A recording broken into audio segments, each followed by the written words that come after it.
인간들이 세상을 살아가기 위해서는 쓸 수 있는 시간도 또 쓸 수 있는 재원도 한정이 되어 있죠. 그렇기 때문에 우리가 세상을 살아감에 있어서 내가 무엇을 먼저 해야 할지 또 어떤 일을 나중에 해야 할지 이 우선순위를 잘 결정하는 것만으로도 사람들은 자신의 삶을 훨씬 더 지혜롭게 살 수 있습니다.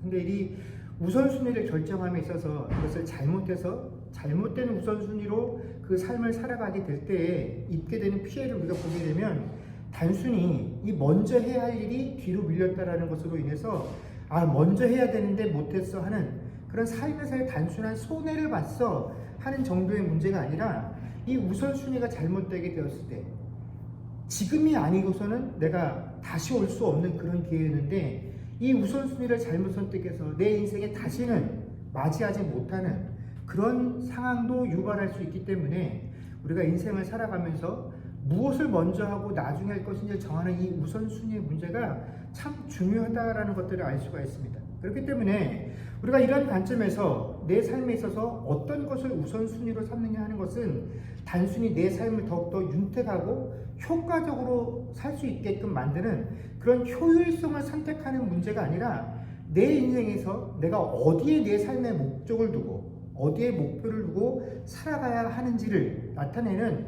중요한 척도가 되기 때문에 그 사람의 우선순위를 보게 되면 이 사람의 목표와 그 인생의 방향 설정들을 우리가 확인할 수 있다는 것이죠.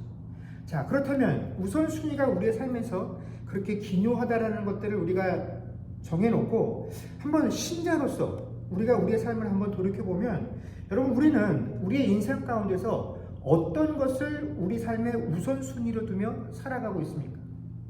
내 삶에 난 이게 가장 중요해. 이게 내 삶의 첫 번째야. 라고 여기고 있는 것들이 무엇이냐 하는 것입니다.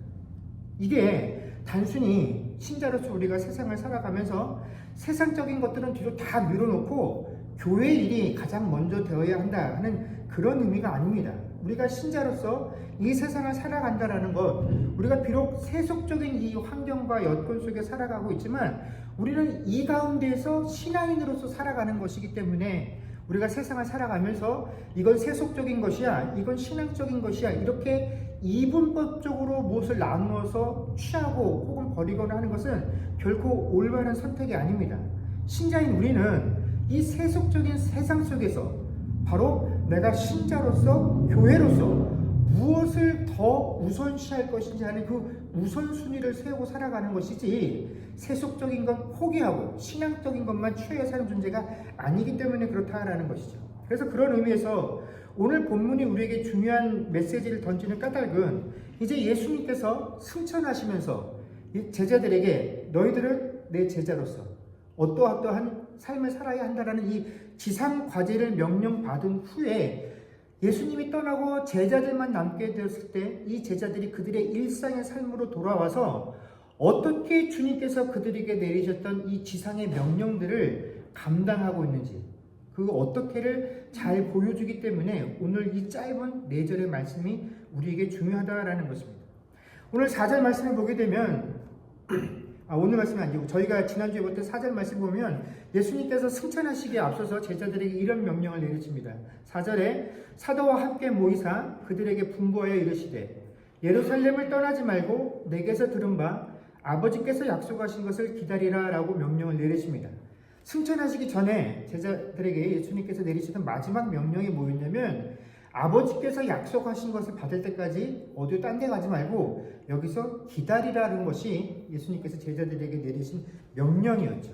자, 근데 여러분 우리가 세상을 살아봐서 알지만 이 기다리라는 말만큼 지키기 어렵고 따르기 어려운 주문이 없습니다. 그냥 기다려 라고 하는 이 말을 우리가 받았을 때 그래 기다리면 돼. 근데 이 기다리는 동안 내가 정말 아무것도 안 하고 그냥 널브러진 상태로 기다리면 되는 것인지 아니면 이 기다리라는 말 속에 너에게서 어떤 반응을 내가 요구해 하는 말이 내포되어 있기 때문에 그 사람은 나에게 기다리라고 이야기를 했지만 나는 무언가를 하면서 기다려야 되는지 이 기다리라는 말 속에 내가 어떻게 반응해야 하는지에 대한 정확한 명령이 없기 때문에 우리는 이 기다리라는 말을 되게 힘들어하고 이 말에 어떻게 반응해야 하는지도 잘 파악하지 못할 때가 있다는 것입니다. 또 이 기다리라는 말이 우리에게 어려운 까닭이 뭐냐면 오늘 본문 말씀에 그 5절 말씀에 보면 예수님께서 그날이 며칠 못 되어라고 말씀을 하셨지만 사실 그날이 며칠 못 된다라고 하는 이 기간도 정확히 얼마가 될지 우리가 모르기 때문에 무작정 기다린다라는 것이 우리 삶에 참 어렵고 힘들다라는 것들을 알게 됩니다. 물론 이 그 몇 날이 못 되어라고 말씀하신 이날의 기간이 우리는 이미 이 사건들을 다 결과들을 알고 있기 때문에 이 기간이 열흘이 채 되지 않는다라는 사실을 알 수 있지만 그 당시 제자들로서는 예수님께서 막연하게 그날이 며칠 못 될 것이야 기다려 라고 하는 그 기다림을 기다리는 것이 결코 쉽지 않다라는 것이죠. 이게 왜 어렵냐면 지난번에 말씀드린 것처럼 예수님께서 승천하시면서 천사들이 그때 뭐라고 합니까? 얼마 되지 않아서 너희가 본 모습 그대로 예수님께서 오실 것이다 라고 하신 그 기간이 얼마 되지 않는다라고 하는 기간이기 때문에 이 말씀 때문에 그 예수님께서 재림하시는 그 날이 제자들은 자기들이 살아있을 때 예수님께서 다시 오신다라고 철석같이 믿고 있었다라는 것이죠. 근데 이미 예수님께서 재림을 약속하시고 2000년의 시간이 훌쩍 넘어갔기 때문에 이 기다리라고 말하는 얼마 되지 않는 이 시간이 우리가 생각하는 것만큼 짧은 그런 기간이 결코 아니다라는 것입니다. 그래서 이 시간을 우리가 과연 얼마큼이냐를 가늠할 수 없기 때문에 무작정 기다리라고 하는 이 말씀을 따라 이 세상을 살아가는 것이 쉽지 않다라는 것이죠. 주님이 한 달 안에 1년 안에 오실 것이다 라고 한다면 그 약속 하나만 붙잡고 그 약속이 이루어지기를 바라면서 살 수 있지만 그게 10년 뒤가 될지 20년 뒤가 될지 내가 죽은 다음에 될지 알지 못하는 상황 속에서 한결같이 그 말씀만 붙잡고 사는 것이 결코 쉽지 않기 때문에 그렇다라는 것입니다. 여러분 이처럼 인생에 우리가 살다 보면 목표가 분명하고 내가 해야 할 일이 무엇인지 분명함에도 불구하고 구체적으로 그 기간 동안 무엇을 하며 살아야 하는지 혹은 그 기간이 얼마인지 알 수 없다라는 이유만으로 우리는 무엇을 해야 되냐면 선택의 문제, 무엇을 먼저 해야 하는지 그 우선순위의 문제들을 항상 우리 삶에 가지고 살 수밖에 없다라는 것입니다. 그리고 이 우선순위의 문제, 무엇을 먼저 하느냐 하는 그 이 기다림의 문제가 우리 신앙에 있어서 가장 중요한 문제들 중에 하나라는 것이죠. 왜냐하면 우리가 신앙생활을 한다는 것이 바로 이 기다림의 싸움이기 때문에 그렇다라는 것입니다.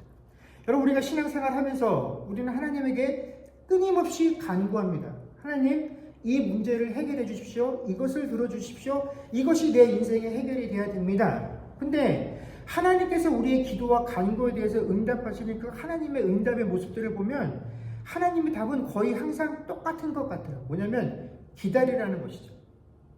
나는 항상 촉박하고 다급한데 이 문제가 당장 해결되지 않으면 난 죽을 것 같은데 이 답답함을 견딜 수가 없는데 나는 그런데 주님은 항상 느긋하시죠.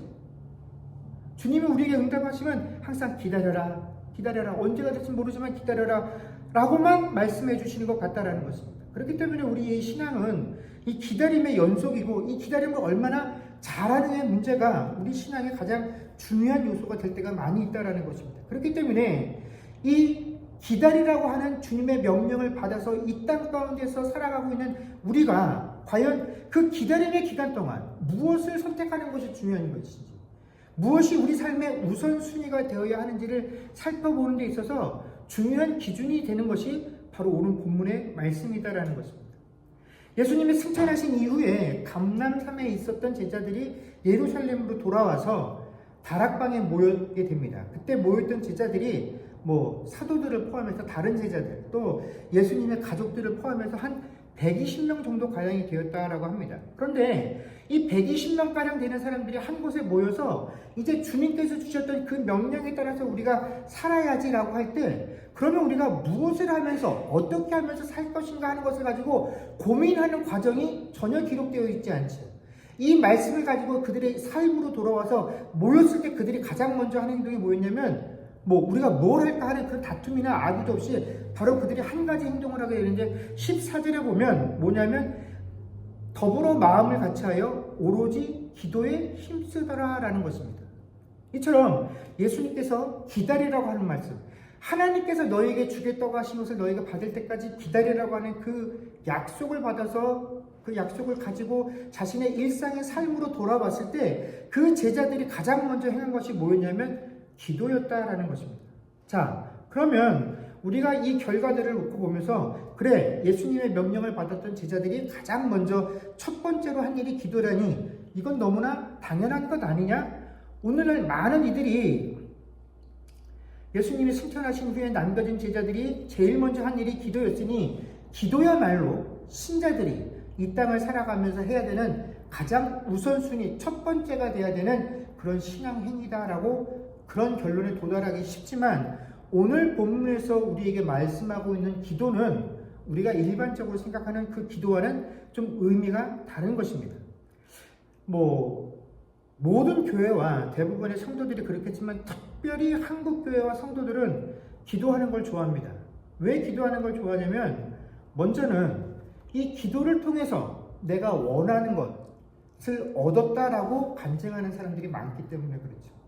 내가 기도를 했더니 이런 문제가 해결되었다라고 하는 사람들이 많기 때문에 나도 기도를 하면 내가 원하는 것, 내 문제를 해결할 수 있다라는 이런 마음들을 품고 있기 때문에 우리가 기도를 좋아합니다. 또 기도를 좋아하는 이유엔 이런 게 하나 있어요. 내가 마음이 참 답답하고 견딜 수 없는 억울한 일들이 있는데 이게 크게 해결해야 될 문제는 아니지만 내 자존심이 상하고 그러면 우리 굉장히 답답하죠. 그러니까 누구한테 하소연도 하지 못해요.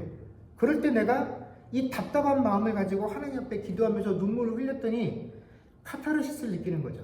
내가 이렇게 억울하고 속상해서 하나님께 기도했더니 이 답답했고 꽉 막혀 있었던 가슴이 뻥 뚫리는 것처럼 시원함을 느꼈어.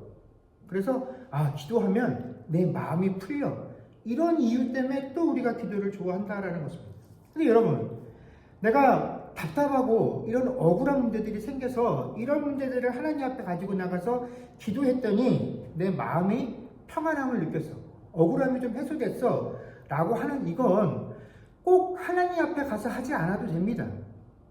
이런 억울하고 속상한 일이 있을 때 내 가족들한테만 털어놔도, 내 친구들한테만 털어놔도, 또 세상에서 이런 일을 업으로 삼고 있는 상담사들에게 가서만 이야기해도 이런 답답한 마음이 한결같이 해결이 돼요.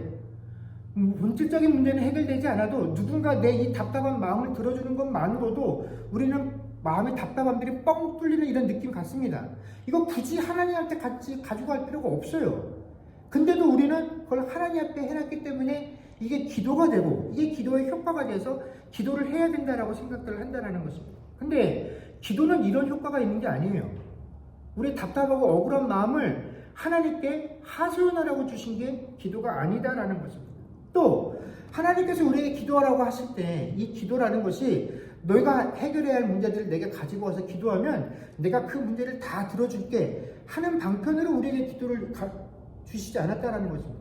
예수님께서 우리에게 뭐라고 하셨습니까? 너희는 이렇게 기도하라라고 직접적으로 우리가 어떻게 무슨 내용으로 하나님께 기도해야 되는지를 분명하게 가르쳐 주셨습니다. 근데 예수님께서 이렇게 우리에게 이렇게 기도하라고 말씀해 주신 건 제발 바라본데 너희들 하고 싶은 대로 너희 마음속에 원하는 것을 가지고 와서 그 바람을 하나님께 아뢰는 통로로 이 기도라는 걸 사용하지 말고 제발 하나님 뜻이 이 땅에 너희들의 삶을 통하여서 너희들의 삶 안에서 임할 수 있도록 너희들의 삶 안에서 이루어질 수 있도록 그렇게 기도하라는 거예요. 너희들의 삶이 하나님의 뜻이 이 땅 가운데서 이루어지는 통로로 세워질 수 있도록 그렇게 기도하라고. 이게 기도의 목적이라고 우리에게 말씀해 주실 만큼 하나님은 우리의 기도를 너희들이 네 마음대로 뭔가를 아뢰는 방편으로 허락해 주시지 않으셨다라는 것입니다.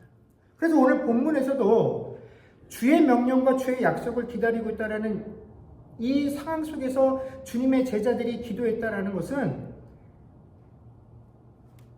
내가 바라는 것, 원하는 것, 하나님 언제입니까? 이것들을 물어보고 여기에 대한 답을 구하는 것이 아니죠. 주님께서 기다리라고 했는데 도대체 저희가 언제까지 기다리면 되겠습니까? 그 답을 우리에게 주십시오. 그런 식으로 기도하는 것이 아니다라는 것이죠. 저희가 지난주에도 말씀을 한 것처럼 제자들이 예수님에게 하나님의 나라가 임할 때가 이때입니까? 라고 말할 때 주님의 대답이 이것이었죠. 이르시되 때와 시기는 아버지께서 자기의 권한이 주셨으니 너희의 알 바가 아니요. 모든 것은 하나님께 속했다라는 것입니다. 그래서 하나님의 자녀들이, 하나님의 백성들이, 제자들이 하나님께 기도한다라는 것은 내가 궁금한 것을 알 수 있는 그 방편으로 물어보는 공식적인 종교적인 언어가 기도인 것이 아니라 이 기도라는 것은 내가 하나님의 시기와 하나님의 방법을 기다리겠습니다라고 하는 이 내 믿음과 내 신앙을 고백하는 행위가 바로 기도이기 때문에 이 기도를 하라라고 말씀하셨다라는 것입니다. 그래서 제자들이 와서 기도한 것이죠. 하나님, 예수님께서 가시면서 하나님께서 우리에게 능력을 보내주신다 하셨는데 그 능력이 언제쯤 올 것인지, 얼마나 기다리면 되는지, 우리가 그 능력으로 무엇을 하고 있는지, 그 능력을 기다리면서 우리는 무엇을 해야 됩니까? 그런 것들을 물어보는 것이 아니라 이 기도를 한다는 행위는 하나님, 언제 주실지도 하나님 뜻에 달린 것이고 무엇을 주실 것인지도 하나님 뜻에 달린 것이고 그때까지 우리가 무엇을 하면서 이 시간들을 채우고 보내야 할 것인지도 우리가 모든 것을 다 하나님께 맡겨드립니다. 하나님 그 행위, 하나님의 주권을 온전하게 인정하는 행위가 기도이기 때문에 오늘 하나님의 명령을 받은 이 신자들이, 교회가 제일 먼저 한 행동이 기도였다라는 것이 우리에게 중요하다라는 것입니다. 그래서 하나님께서 우리에게 맡기신 그 모든 명령 앞에 우리가 하나님의 뜻과 하나님의 주권을 인정합니다라고 하는 그 고백으로서 우리가 드리는 기도에는 두 가지 특징이 존재합니다. 이게 뭐냐면 첫 번째는 더불어 마음을 같이 하는 것이고 두 번째는 오로지 기도에 힘쓰는 것입니다. 우리가 먼저 생각해 볼 것은 같이 하여라는 것이죠. 여러분, 이 같이 한다라는 것은 제가 특별하게 설명할 내용들이 없습니다. 이건 누구라도 이 구절을 보자마자 그 공동체 전체가 마음을 하나로 모아서 기도를 했다라는 의미구나, 우리가 다 알 수 있습니다. 이 말이 틀리지 않아요. 근데 이 마음을 하나로 모은다라는 이 수준이 우리가 생각하는 것보다 훨씬 더 높은 수준이다라는 것이 약간 차이가 있을 뿐입니다. 오늘 한글 성경에 같이 하여라고 번역된 이 헬라어 호모디마돈이라는 단어는 어떤 뜻을 가지고 있냐면 만장일치라는 단어를 가지고 있습니다. 한 사람도 예외 없이 모든 사람이 똑같이, 그래서 이 마음이 한 털이라도 남겨짐 없이 모든 전심을 다하여 라고 하는 뜻이 오늘 이 성경에 사용된 같이 하여라 라는 의미다라는 것입니다. 근데 여러분, 우리가 신앙생활 해봐서 알지만 여러분, 신자라고 해서 다 만장일치가 되지 않아요. 우리가 어떤 문제를 놓고 하나님 앞에 기도한다라고 할 때도 우리는 다 만장일치의 마음으로 하나님께 기도하지 않습니다. 자, 예를 들어서 우리가 공예배 시간에 기도할 때도 그렇고 각자 여러분들이 삶 속에서 기도할 때도 그렇지만, 예를 들어서 내가 나라와 민족을 위해서 기도한다라고 한번 가정들을 해보십시오. 근데 각 사람마다 나라와 민족을 사랑하는 그 기준이나 방법이 다 틀려요. 어떤 사람은 지금 우리 조국인 대한민국이 잘 흘러가고 있다라고 생각하면서 이게 더 잘 될 수 있게 해달라고 기도하는 사람이 있고, 어떤 사람은 지금 이 나라가 망하게 생겼다고 생각하면서 이 나라를 바꿔달라고 기도하는 사람이 있다라는 것입니다. 왜 그렇습니까? 내 기준이 다르기 때문에 그래요. 내가 생각하는 가치관과 기준이 다르기 때문에 이 나라와 민족이 올바르게 서야 한다고 하는 그 기도의 방향까지도 다 바뀌고 다 다르다라는 것이죠. 우리는 하나님 나라의 백성이다라고 말을 하지만 각기 다른 성장 배경과 내가 좋아하는 정치적이고 지역적이고 문학적인 특색이나 선호가 있기 때문에 기도할 때 다 제각기 기도를 합니다. 근데 이게 잘못되었다라는 것이 아니에요. 내가 살아오고 온 배경이 다 다른데 당연히 내 삶을 해석하는 방향도 다를 수밖에 없죠. 근데 기도는 그렇게 해서 안 된다라는 것입니다. 우리가 하나님, 이거 지금 이 세상이 틀렸어요. 내가 추구하고 내가 주장하는 게 옳아요. 그러니까 내가 옳은 대로 이 세상을, 우리나라를 바꿔주십시오 라고 기도하는, 그게 틀렸다라는 것입니다. 기도는 그렇게 하는 게 아니에요. 기도의 본질이 뭐라고요? 내 의견과 내 바람을 하나님께 알리는 수단이 기도가 아니다라는 것입니다. 기도는 우리가 어떻게 해요? 하나님의 섭리를 기다리는 것입니다. 내 마음에 들지 않고 내 뜻에 다 맞지 않아요. 하나님 왜 이렇게 하십니까? 라고 생각되어지는 그 상황과 여건 속에서 하나님, 나는 이게 잘 받아들여지지도 않고 이해되지도 않았고 동의되지도 않아요. 근데 나는 이걸 하나님께서 이게 옳다면 옳은 방법으로 계속 인도할 것이고 이것이 틀린 것이라면 하나님께서 어느 순간에 이것을 또 바꾸실 것이라는 그 하나님의 주권과 하나님의 섭리를 나는 기다립니다. 근데 그 가운데서 우리가 그 부분에 있어서 하나가 되어야 한다는 것이에요. 그 부분에 있어서 만장일치가 되어야 한다는 것이에요. 각자 가지고 있는 기준에 따르면 다 틀려요. 그래서 그것을 가지고 이야기하면 분란밖에 일어나지 않습니다. 싸움밖에 일어나지 않아요. 그리고 그것들을 가지고 와서 기도를 한다는 것이죠. 기도는 그런 식으로 사용하는 것이 아닙니다. 하나님께서 우리에게 기도를 주신 것은 너희가 기도한다는 그 행위를 통해서 너희가 얼마큼 내 주권을 인정하고 내 섭리의 방법과 방편들을 다 인정하며 하나님을 정말 신뢰하고 기다리고 있는지를 보여주는 것이 기도이기 때문에 하나님이 우리에게 기도하라라고 말씀하신다라는 것입니다.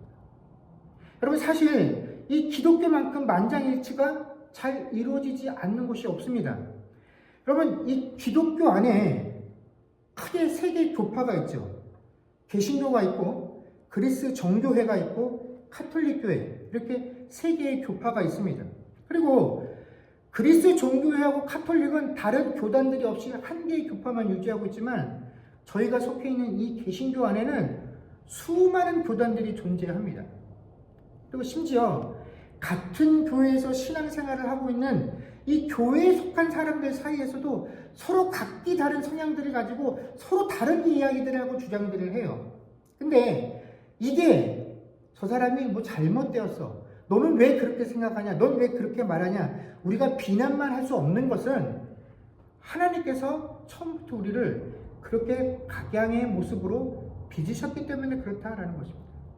여러분, 실제로 예수님의 제자들만 보아도 그들은 각기 자라난 배경, 환경들이 다 달랐습니다. 출신 배경이 달랐고 지식의 수준들이 달랐고 어떤 사람은 헬라인이었고 어떤 사람은 헬라파 출신의 유대인이었고 어떤 사람은 히브리파 출신의 유대인이었고 이런 출신 성분들이 다 달랐다라는 것입니다. 그리고 그 제자들 중에 성격이 유순한 사람이 거의 없어요. 다 한성깔들하는 다혈질이었다라는 것입니다. 예수님을 잡으러 온 그 제사장의 부하들을 향해서 칼을 뽑아댈 만큼의 그런 다혈질의 성질들을 가진 사람들이 예수님의 제자들이었어요. 그리고 이 특히 12사도는 어떻습니까? 예수님에게 사도로 구분이 되고 예수님을 가장 가까이 모시면서 예수님의 말씀 하나하나를 놓치지 않고 직접 눈으로 보고 귀로 들었던 그런 경험들을 갖춘 사람들이었어요. 그런 사람들에게 예수님에 대해서 설명해 주십시오 그러면 서로 내가 보고 내가 판단하는 예수님이 맞다라고 아마 그렇게 주장들하고 싸울 것입니다. 근데 이렇게 모였던 120명의 사람들이 우리가 이곳에 모여서 주님께서 우리에게 내리셨던 첫 번째 명령, 하나님께서 우리에게 주시겠다는 그 능력을 기다리라고 하는 그 명령을 우리가 우리의 삶 속에서 어떻게 지켜나갈 것인가 라는 문제를 앞에 뒀을 때 그들 중에 누구 한 사람도 야 어떻게 하면 좋을까 라고 하지 않고 120명이 동시에 어떻게 해요? 한 마음으로 기도했다라는 거죠. 누구 한 사람도 여기에 대해서 야 혹시 이거 아닐까? 라는 생각을 하지 않았다라는 것입니다. 이게 마음을 같이하여 만장일치의 마음으로 하나님께 기도한다는 것입니다. 여러분, 성도의 기도는 그래야 됩니다. 세상에 많은 교회들이 있죠. 아까 제가 언급한 것처럼 교단도 다르고 교파도 다르고 또 거기에 따른 자기가 자라난 이 언어와 각종 배경과 문화가 다르기 때문에 거기서 오는 차이들이 있을 수 있습니다. 그래도 세상의 모든 교회, 이 지상에 존재하는 모든 교회는 만장일치로 기도해야 합니다. 하나님께서 선하다고 말씀하신 것들을 우리 모두는 선하다고 봐야 돼요. 하나님께서 악하다고 말한 것을 아닐 수도 있나? 아니라 하나님께서 악하다고 하셨으면 그 모든 것을 악하다고 봐야 돼요. 하나님께서 이렇게 하라고 했으면 우리는 거기에 대해서 의문을 갖지 않고 한결같이 그것이 되어질 수 있도록, 내가 그렇게 될 수 있도록, 나는 동의가 되지 않지만 그 마음에 따라갈 수 있도록, 만장일치의 마음이 될 수 있도록 하나님의 주권을 인정하고 나아가는 것, 그것이 기도입니다. 저 사람은 틀렸어요. 하나님 저 사람을 변화시켜 주세요. 이게 옳은 일인데 세상이 지금 잘못돼서 옳지 않은 길을 가고 있습니다. 내 판단과 내 의지를 하나님 앞에 드러내는 도구가 기도가 아니다라는 것입니다. 여러분, 그래서 이런 만장일치의 마음이 가장 잘 드러난 사건이 뭐냐면 이 새로운 사도를 세우는 사건이었다라는 것이죠. 이 유다가 예수님을 배신하고 나서 죽고 난 이후에 12명의 사도 중에서 한 명의 자리가 비게 되니까 이 한 자리를 채우기 위해서 사도들이 한 명의 사도를 선출하기로 결정을 합니다. 그래서 이 사도들을 세우는데 그 120명이 함께 있을 때 그들 중에서 이런 조건을 채운 자로 사도의 조건을 제시하죠. 예수님의 공생의 기간 동안에 함께 출입하면서 지냈던 사람, 그 다음에 부활을 목격한 사람. 그래서 이 조건에 맞는 사람들을 추리다 보니까 요셉이라는 인물과 마띠아라고 하는 이 두 사람의 인물을 최종 후보로 선출하게 됩니다. 그리고 이 최종적인 선택을 앞두고 나서 그들이 뭐라고 기도를 하냐면 그 기도가 24절에 이렇게 나옵니다. 그들이 기도하여 이르되 뭇사람의 마음을 아시는 주여, 이 두 사람 중에 누가 주님께 택하신 바 되어 라고 그 기준을 하나님 앞에 기도로 아뢰고 있다는 것이죠. 누가 주님께 택하신 바 된 것인지, 우리가 택한다라는 것이 아니라 주님께서 택하신 것을 우리에게 알려달라는 것이죠. 이 두 사람을 올리기까지에 여러분, 나도 평생을 이 3년 공생의 기간 동안 예수님을 쫓아다니면서 나도 헌신하고 노력을 했는데 왜 저 두 사람이 최종 후보에 오르고 나는 떨어졌지? 이런 섭섭한 마음들. 나는 이 사람을 밀었는데 왜 너는 마띠아를 밀었어? 나는 이 사람을 요구했는데 너는 왜 요셉을 밀어서 이 사람이 최종 후보가 되었지? 이런 불협화음이 전혀 존재하지 않다는 것입니다.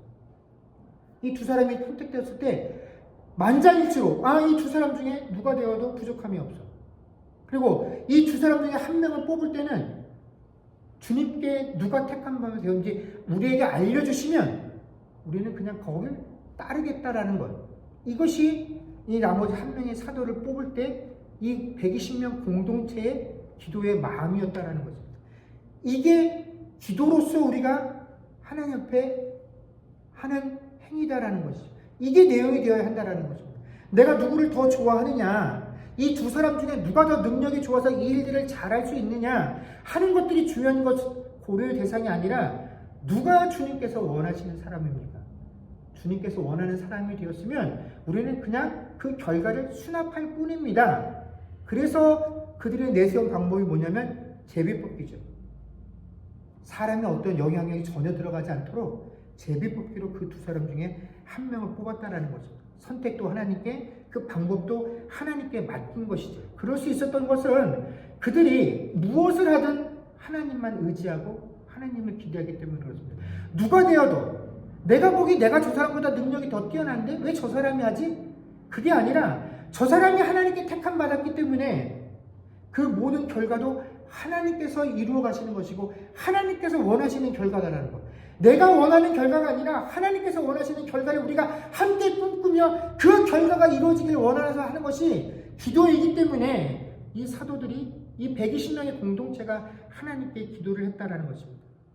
그리고 이 기도는 만장일치라는 것이죠. 누구 한 사람도 그 의견에 태클을 걸지 않고 동의하며 나아가는 것, 이것이 바로 만장일치의 기도라는 것입니다. 그리고 두 번째는 오로지 힘쓰는 기도입니다. 한글 번역을 보면 이 오로지 힘쓴다라는 이 표현 때문에 우리가 기도할 때 온 힘을 쏟고 전력을 다해서 하는 기도라고 생각을 하기 쉽지만, 여러분, 이 오로지라는 말은 지속하다, 계속하다라는 의미를 가지고 있는 것입니다. 그래서 오늘 이 기도의 특징은 중단 없이 계속되어지는 기도를 의미하는 것입니다. 그러니까 우리가 기도를 할 때, 우리가 만장일치의 마음을 가지고 하나님 앞에 기도할 때 이것들이 어떻게 해요? 계속되어야 한다는 것입니다. 중단이 되어서는 안 된다는 것입니다. 내가 이 문제에 대해서는 우리가 한마음이 되어서, 외부의 공격에 대해서는 한마음이 되어서 만장일치로 하나님께 기도하는데, 우리 안에서 누가 더 높은지, 누가 더 옳은지, 누구의 의견이 바른 것인지, 내 자존심이 상처를 입었는지, 이런 문제를 해결함에 있어서는 이 만장일치의 마음들이 무너질 수 있는데, 그렇게 되지 않도록 교회가 어떻게 해요? 중단 없이 이 일들을 했다라는 거예요. 기도를 한다는 것은 우리가 내 취향에 따라서 내가 하고 싶은 분야만 하나님의 주권을 인정하고 내가 하나님을 기대하고 소망합니다라고 하는 것이 아니라, 우리는 삶의 모든 영역에서 예외 없이 중단 없이 하나님의 주권을 인정하고 하나님을 기대합니다. 하나님이 다스려 주시옵소서. 하나님의 시기와 방법이 훨씬 중요합니다. 그것들이 이루어지기를 원합니다라고 하는 것들이 우리의 삶의 태도로 중단되어서는 안 된다라는 것입니다. 여러분, 바로 여기에 교회의 우선순위가 분명하게 드러나게 됩니다. 여러분, 교회의 우선순위는 뭡니까? 교회는 기다리는 공동체가 되어야 합니다. 근데 이 기다린다는 것이 무엇으로 드러나야 되느냐? 기도라는 형식으로 드러나야 되는데, 그래서 이 기도는 항상 하는 기도여야 되고 같은 마음으로 하는 기도여야 하는 것입니다. 이 하나님을 기다리는 공동체는 기도로서 그 하나님의 기다림을 드러낼 때 이 기도의 마음 가운데 우리가 만장일치의 마음을 하고 이 만장일치의 마음이 중단 없이 이루어지는 그런 공동체가 되어야 한다는 것입니다. 그래서 교회가 기도하는 공동체가 되어야 한다는 것은 기도회를 많이 해야 된다는 그런 의미가 아니라, 이 기도라는 행위를 통해서 우리가 하나님을 절대적으로 의존하고 하나님의 주권을 인정하며 하나님의 주권에 순종하며 나아가라는 공동체라는 의식을 우리가 끊임없이 어떻게 해요? 보여주고 나누고 실천하는 것, 이것이 바로 교회가 이 땅 가운데 존재하면서 하나님께서 우리에게 행하라고 하신 그 말씀을 지켜나가야 되는 가장 우선순위다라는 것입니다. 여러분, 사실 오늘날 교회와 신자들이 내 개인적인 삶의 문제든지 아니면 교회의 일이든지 아니면 기독교라고 하는 더 큰 공동체의 문제든지 어떤 문제를 놓고 하나님 앞에 기도할 때 기도는 합니다. 근데 기도하지만 사실 하나님의 응답을 기다리지 않아요. 우리는 기도하면서 동시에 세상의 방편과 효율적인 방법과 누군가의 경험을 끊임없이 의지하고 신뢰합니다. 그러면서 뭐라고 우리가 자꾸 스스로에게 위로를 하냐면, 하나님께서 이 사람을 통해서 내게 이런 사실을 알려주셨어. 이것도 하나님의 도구야. 이것도 하나님의 방편이야. 이런 식으로 쉽게 너무나 내가 원하는 답, 내가 원하는 조건을 받아들이면서 이게 하나님의 진정한 뜻인지, 지금이 하나님의 시기인지, 이것이 하나님의 간섭하신지에 대해서 우리가 오래 기다리지 못한다는 것입니다. 진중하게 이 뜻이 정말 하나님의 뜻에 합한 것인지 기다리지 못한다는 것입니다.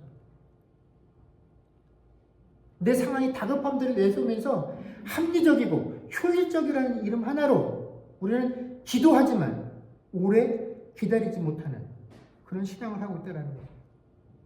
기도를 하나님을 기다립니다. 하나님만이 내 삶의 주인이십니다.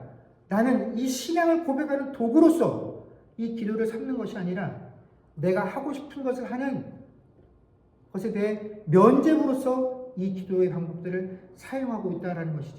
하지만 사랑하는 성도 여러분, 오늘 본문 말씀 가운데 이 주님의 명령을 받고 주님께서 떠나고 나신 이후에 처음으로 주님 없이 자신들의 삶을 맞이해야 되는 이 제자들이 자신의 삶에 돌아왔을 때 이 제자들은 자신의 삶에 무엇이 우선순위가 되어야 되는지 그 우선순위를 절대로 놓치지 않았다라는 사실을 우리가 기억해야 합니다. 그들은 돌아오자마자 이 주님께서 우리에게 맡기신 모든 명령 앞에 기도했다라는 것이죠. 근데 이 기도라는 행위를 통해서 그들이 정말로 원했던 것은 내가 알고 싶은 답을 얻는 것이 아니라, 하나님, 내가 알고 싶은 것이 아니라 하나님의 뜻이 이루어질 그 시기까지 내가 기다릴 것입니다. 그것이 내 시기에 가장 필요한 것이 아니라 하나님께서 이 땅 가운데 하나님 나라를 만들어 가실 때 가장 필요한 시기이며 가장 필요한 방편이며 가장 어울리는 방법이다라는 것을 내가 믿기 때문에 그런 하나님을 신뢰하며 내가 기다릴 것입니다. 라는 것이 바로 이 기도였다라는 것입니다. 여러분, 이 땅에 존재하는 우리 신자들의 삶의 우선순위, 이 교회의 우선순위는 하나님께서 모든 것을 결정하시면, 하나님께서 은혜를 베푸시면 우리는 그것을 아멘으로 순종하며 따라갈 뿐이다라는 것입니다. 이것이 주님께서 세상을 다스려가는 방법이다라는 것이죠. 그리고 이것이 세상에 존재하는 교회들이 세상 앞에 하나님께서 살아서 역사하신다는 것을 보여주는 유일한 방편이다라는 것입니다. 그래서 제자들이 이것을 지켰을 때 그들의 모든 환경의 긴박함 속에서도 이 주님께서 모든 것을 행하실 것이다라는 이 우선순위들을 지켰을 때 너희가 내 증인이 되리라 하신 그 주님의 말씀들을 실제로 이루며 살 수 있었던 것입니다. 사랑하는 성도 여러분, 우리 모두는 이 땅 가운데 너희는 내 증인이 되리라 하는 그 주님의 말씀에, 그 요구에, 그 소명에 부름을 받아서 이 자리에 선 자들입니다. 그래서 되라고 하신 것이 아니라 되리라 하신 우리들에게 하나님께서 맡기신 우선순위가 있습니다.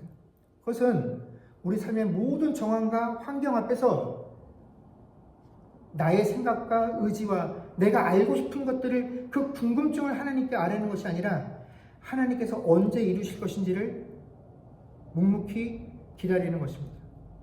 하나님만을 의지하는 것입니다. 하나님께서 행하실 그 모든 방법이 내 삶 가운데 가장 선하고 좋은 것입니다라는 사실을 믿는 것입니다. 그리고 그것이 우리의 신앙 가운데 무엇으로 드러나느냐? 기도로 드러나는 것입니다. 하나님, 아프고 힘들어요. 고통스러워요. 그러나 저는 하나님께서 이루실 그날을 기대하고 소망합니다. 하나님, 내 삶 속에서 주의 뜻이, 하나님의 나라가 온전히 임하기를 소망합니다. 여러분, 이것이 기도의 참 본질이다라는 것입니다. 이것이 이 땅에 발을 디디고 살면서 주의 증인으로 부름받은 우리들이 갖춰야 할 첫 번째 우선순위인 줄로 압니다. 이번 한 주간 우리에게 주어진 삶을 감당할 때 과연 내 삶의 우선순위가 무엇이 되어야 할지를 마음속에 깊이 새기고 그것을 따라 살아갈 수 있는 주님의 교회 공동체가 될 수 있기를 주의 이름으로 간절히 축원합니다. 기도하겠습니다.